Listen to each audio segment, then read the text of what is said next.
Drama roitika nyika yeZimbabwe apatoona kuti the ZDF inoiswa statement ichiti vanhu vese vanouya vachipfeka the military gear kana vanoabusa military uniform ivo vasiri the members of the army or the military panapa patora masvika vachiti vari kuvhaileta mutemo and the state and the government inogona kuprosecuta vanhu iva vasanavira mashoko atakuona kuti vakomana voonekwa vachizvipfuura mugumbo noti subscribe like on the bell icon panapa tichipinda majara jesu anoachireplya apa nepost yaitwa naNick Mangwana achibudisa mashoko eZDF achiti it is intriguing that someone who calls himself Moyo writes a communique rambling about military fatigue because March Geza Demos.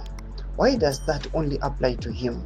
ZDF and ZDF Youth League wears military uniform without anyone in ZDF saying anything. Addition, we unpost my pictures those guys with the Youth League vamurikuona vakapfeka almost the same military gear yakanga yakapfekwa naBomshell Geza. Panapa anoya achiti why is it zvinongoapply kwavari chete kuti tinoti vakomana veYouth League havasitombori part and parcel in the ZDF, but they're being allowed kupfeka this military gear. So how far true could the government can prosecute vanhu vanopfeka the military gear was the member of the ZDF?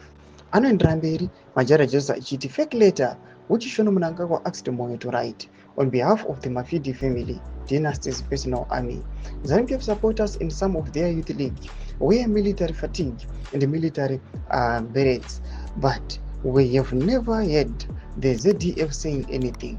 Mashoko anonyogona majara jesu achiti why is it zvinongoapply kwavari chete kuti tinoona kuti nyangwe vakomana veYouth League vantomboya vachitombopfeka one but hapana communication inomboitiwa kana mathreats anombobuditsiwa, but now inokuda kuti yapfekiwa naBomshell Geza.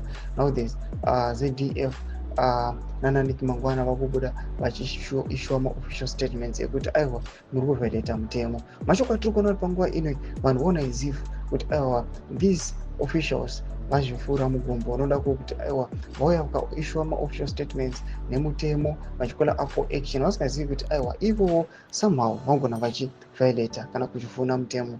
Tudze mafunguro enyu matudi pamusoro chiitwa ichi. Ndakomesa section medu, so subscribe or like, turn on the bell icon.